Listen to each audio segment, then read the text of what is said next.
Growing up, my two older brothers were convinced that I was the favorite child of my parents. I don't know why. It could have had something to do with the fact that they rarely had to discipline me. I don't think that they yelled at me nearly as much as they did at the older two, because maybe I just didn't do as much crazy things as they did. That could be part of it. But I would say it's very possible I was the favorite child of my parents. I won't deny that. I am proud to say. And apparently in families, up to as many as 70% of parents do have a favorite child. They probably would not admit it, but probably that there is in about 70% of families where there's multiple children.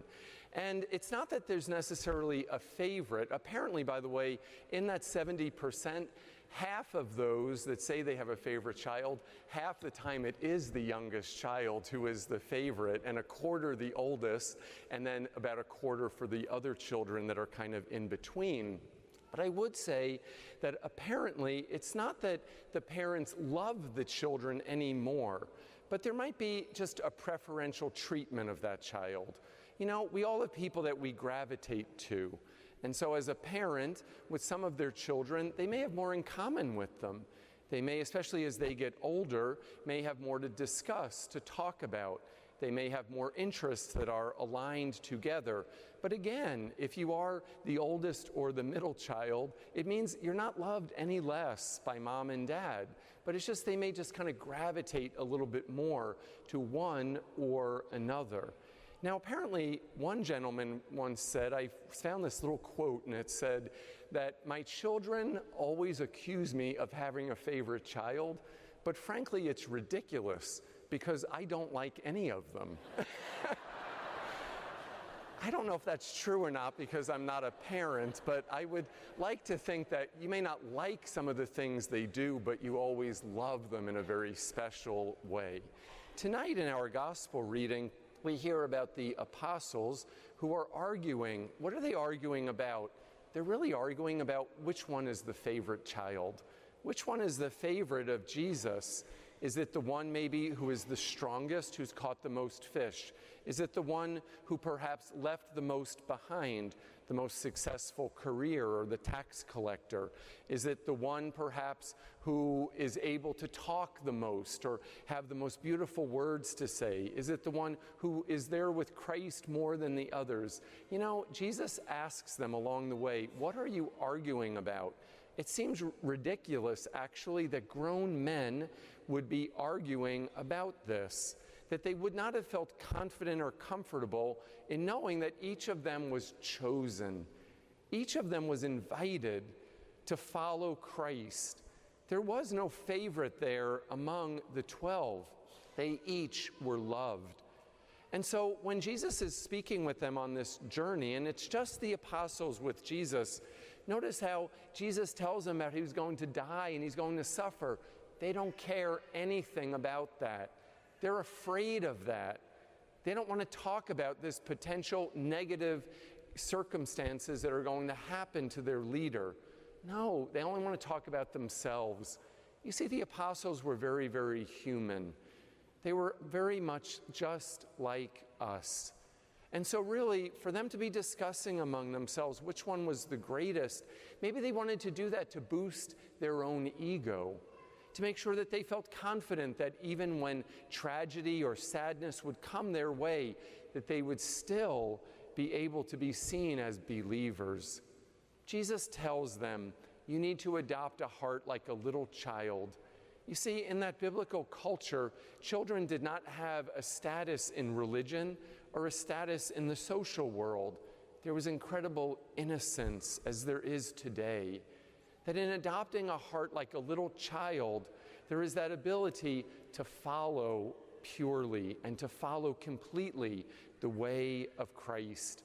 That's really what he's asking, is for a pureness in their dedication, in their loyalty, and a pureness in their love. Do we ever wonder where we stand with God? Do we ever think, does God love somebody else more than he loves me?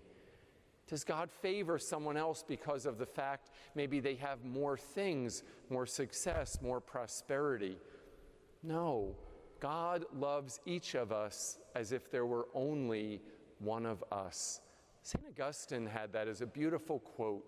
God loves each of us as if there were only one of us.